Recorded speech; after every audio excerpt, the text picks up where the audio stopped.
Faça você bonita e a gente já começa com esse conteúdo importantíssimo. Quem tem rosácea, já tem até o diagnóstico, sabe que não é tão simples. Em alguns momentos, quando ela surge, a gente fica ali numa situação, né, que a maquiagem pode ajudar, a gente sabe que tem aí algumas estratégias, mas que não é suficiente muitas vezes para devolver qualidade de vida e autoestima. Então hoje, nem pisquem na aula da nossa queridíssima dermatologista, doutora Mayra Astur. Bem-vinda!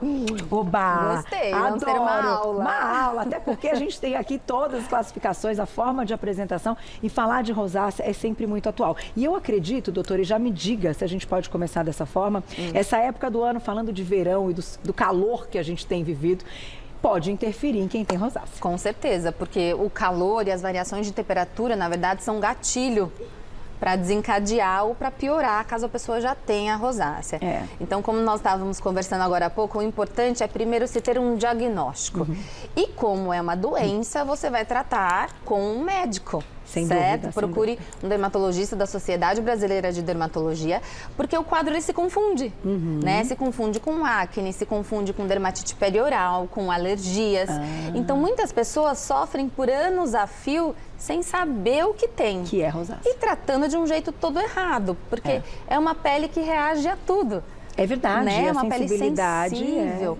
Uma pele sensível, que não tolera perfumes, que não tolera corantes, que não tolera texturas diferentes muitas vezes, né? Então é um desafio, tanto no diagnóstico, que é um diagnóstico clínico, quanto nos tratamentos. A gente vai falar um pouquinho da forma como a gente tem a manifestação da rosácea, mas a minha dúvida até é o seguinte, você falando de diagnóstico, interessante, né?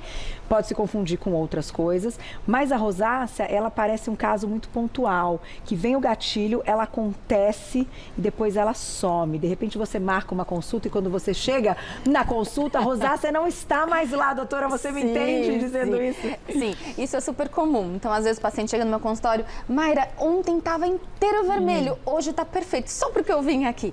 Mas o dermatologista que já tem experiência, ele consegue pegar no diagnóstico, né? No próprio exame, a gente consegue ver alguns sinais internos de mudança da pele, de mudança no calibre dos vasos, na aspereza.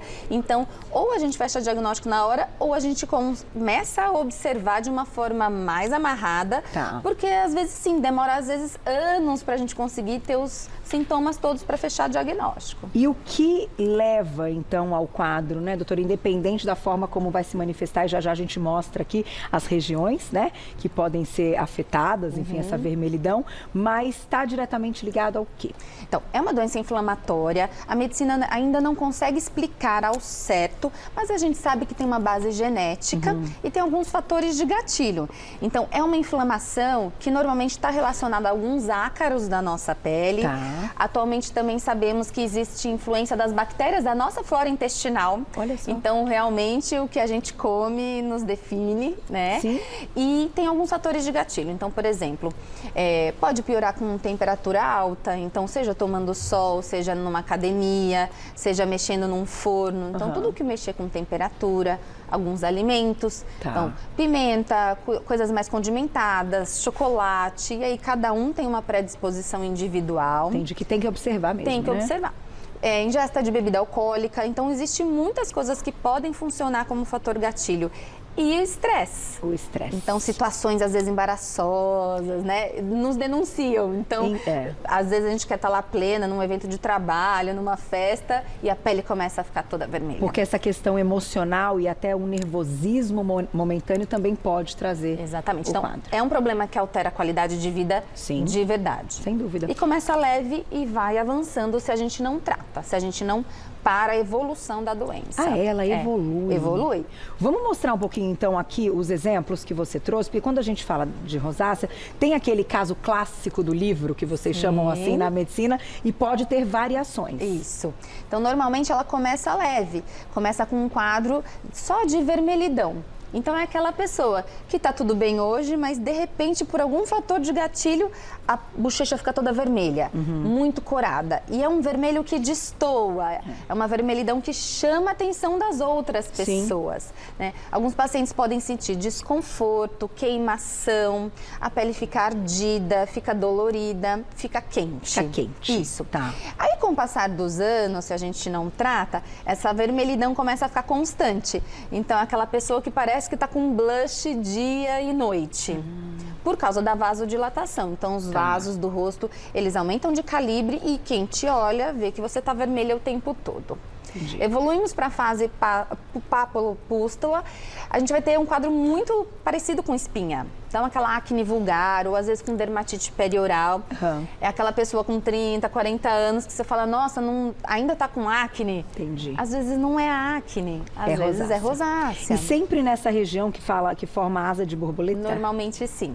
Tá. Pode descer para queixo, pode subir um pouco para a região do nariz, mas normalmente é nessa região da bochecha. Tá certo. E aqui altera demais qualidade de vida, porque a maquiagem não tampa, é mais difícil, né? Aí começa a complicar um pouco.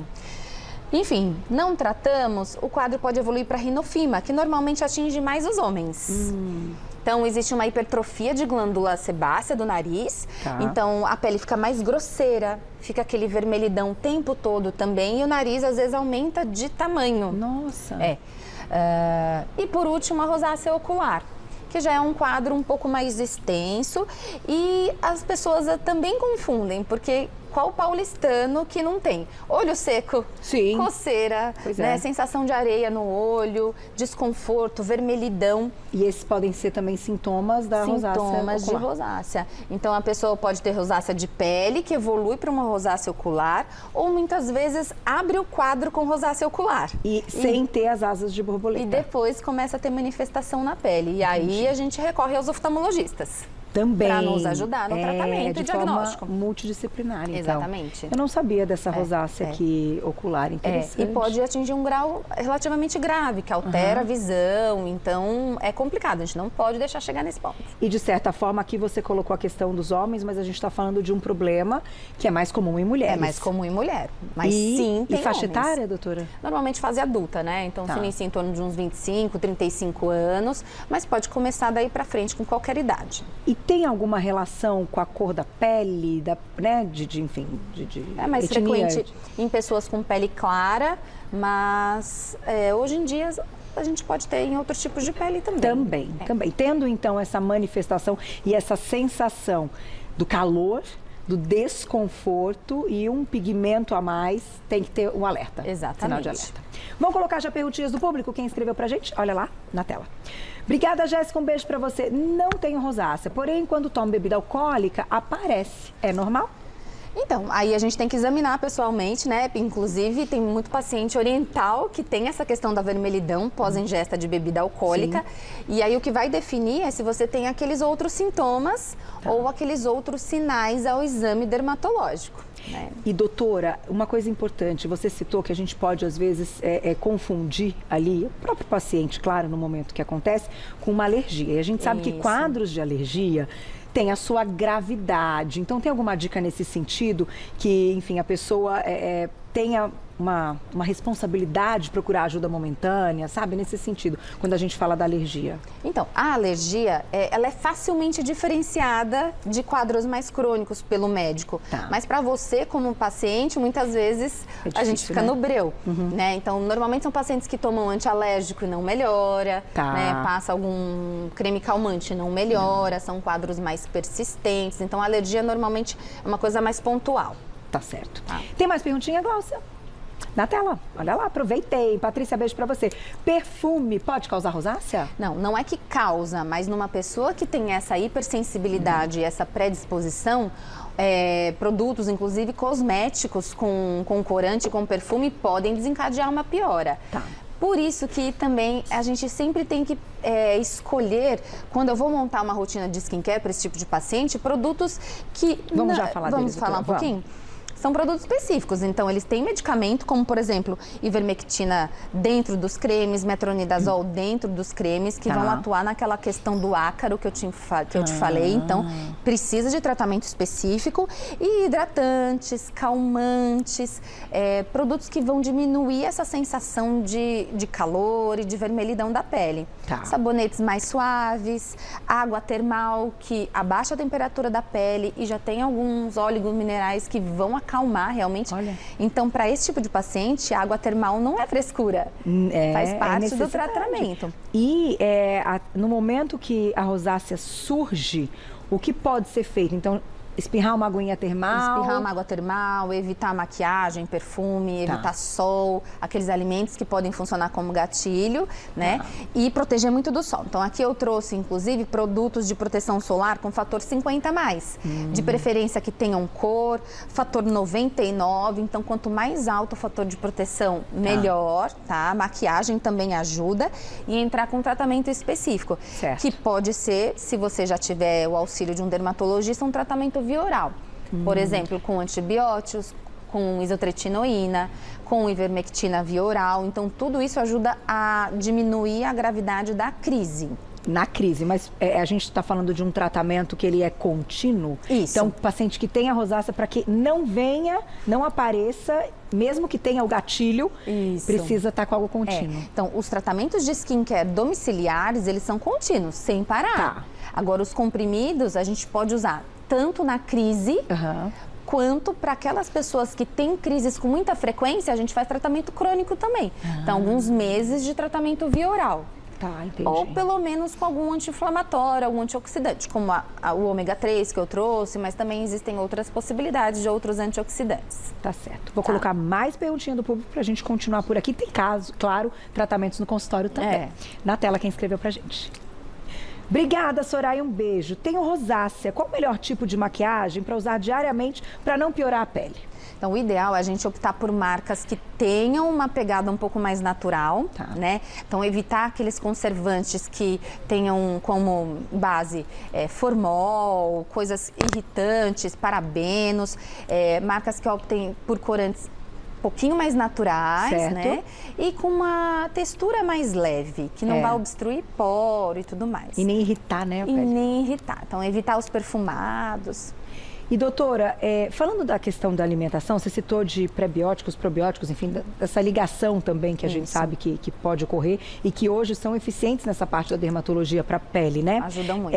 Tem, então, cepas especiais nesse sentido? Então, a gente ainda está descobrindo através dos estudos quais que são as mais específicas para cada tipo de doença. Por enquanto ainda não tem. Então, normalmente a gente vai rodiziando as marcas para pegar cepas diferentes. Entendi. O importante é a gente ir fazendo rodízio. Então, toma alguns meses de algumas cepas, depois a gente troca e assim por diante. Até para ver o que o paciente se dá melhor, né? O que ele aceita melhor. Vamos mostrar então o que a gente tem em consultório? Ai, tem muita coisa gostosa. Vamos lá, doutora Adora. Então, assim, eu sou suspeita. Tecnologia. Eu sou suspeita. Mas os procedimentos, eles chegaram para tentar minimizar a frequência da crise e para diminuir o vermelhidão em si provocado por essa vasodilatação. Então, os cremes em si, eles não vão dar conta de fechar calibre de vaso. Eles não dão conta de fazer esclerose do vaso. Entendi. E aí, o que a gente pode usar para tentar chegar numa camada mais profunda da pele? A gente pode usar laser, como por exemplo, laser 1064, o K-Sweet, luz intensa pulsada. Existem vários lasers que penetram um pouco mais profundo. E o bom do laser, por exemplo, é que eles não vão só pegar a vermelhidão. Eles já conseguem fazer um clareamento junto, eles já conseguem fazer uma questão de anti-age, né, de rejuvenescimento. Porque essa pele delicada e sensível, ela não vai tolerar cremes muito fortes. Antirrugas fortes, ácidos em concentrações altas. Então, os procedimentos, eles ajudam muito nesse sentido. Também na prevenção do fotoenvelhecimento. Mas tem algum tipo de tecnologia que quem tem rosácea não pode fazer, que pode dar um efeito rebote? Sim, com certeza. Mas aí vai variar de caso para caso. E aí o seu dermatologista vai te orientar o que pode e o que não pode. O que não pode. Até para não ter o efeito rebote, por ser tão sensível, a gente sabe que algumas coisas vão ser maravilhosas para um rejuvenescimento, mas para a pele com rosácea, de repente, não, Exatamente. Os lasers, por exemplo, existem vários... o microagulhamento é outra técnica que não envolve luz, é um tratamento mais físico. E as microagulhas, elas vão fazer pequenos furos na pele que vão estimular a formação de colágeno e reestruturar aqueles vasos que estão dilatados. Legal. Então, a gente consegue fechar os vasos, melhorar a vermelhidão e já junto de cara, melhorar poro, textura, linhas finas, pequenas cicatrizes. Que legal. Às vezes, as cicatrizes daquela pessoa que foi lá e cutucou porque as pústulas. Às vezes pode ter um pouco de espinha, né? Já pega a cicatriz. Então, são tratamentos mais completos, mais complexos, que requerem um cuidado a mais. São várias sessões, normalmente não é uma sessão que vai resolver a vida, então já que estamos falando de um problema crônico e que não tem cura, a gente faz as manutenções. Então, pelo menos uma vez por ano, tentar fazer uma sessão que seja, já ajuda. Né? E a limpeza de pele, que é tão indicada por vocês quando a gente fala das meninas com rosácea? A esteticista tem que ser uma esteticista boa, que tenha experiência nesse tipo de pele sensível. Então, ela vai optar por produtos mais suaves e vai tentar não machucar tanto. Mas pode, com certeza. Não, assim, delicadeza para remover o que é necessário. Porque sim, é uma pele, então, que quanto mais você manipula, mais chance de um rebote. Mas ela inflama. Mais inflama. Né? E a toxina botulínica que faltou nós falarmos, ela serve para também, quando nós aplicamos na pele, é um tratamento injetável. Então, para quem de repente não pode fazer laser ou para quem não pode fazer microagulhamento, a gente aplica nas áreas de vermelhidão da pele e ela vai fazer uma vasoconstrição momentânea. Então, vai durar em torno de uns 3 meses, 5 meses. Legal. E aí a gente também de quebra já pode aplicar nas ruguinhas e melhorar outras coisas. Que então, bom. tem várias opções. O importante é ter um diagnóstico correto, ter uma rotina de skincare sem dúvida crônica, atualizada. Todo ano a gente troca um pouquinho os princípios ativos e tentar fazer um procedimento aqui, um ali, para diminuir a vermelhidão que já ficou, né? A base está ali, no cuidado diário, mas é o tratamento clínico. A tecnologia hoje é muito importante, exatamente, né? E você sabe, doutora, que eu acho que tem uma coisa interessante quando a gente encontra casos assim crônicos, é de fotografar. Né? Do paciente fotografar, levar para o médico e falar, olha, eu notei uma evolução assim, esse dia, é esse anoto que come muitas vezes, ou que bebe e tal, e leva para o médico. Isso facilita também muito, né? Com certeza. E lá no consultório também eu tenho uma máquina de fotografia 3D, que a gente consegue ver por dentro como está essa inflamação vascular. Legal. Então, mesmo que às vezes naquele dia você chegue sem estar inflamado, eu vejo. Entendi. Eu pego os nessa vasos, máquina. É aquela máquina que entrega a idade que você não tem. Você tem X idade, é X mais tanto a máquina, entendeu? Não, é essa, não é, doutora? Não é. Mas então você traga no programa na próxima vez pra gente mostrar essa máquina, né, Gláucia?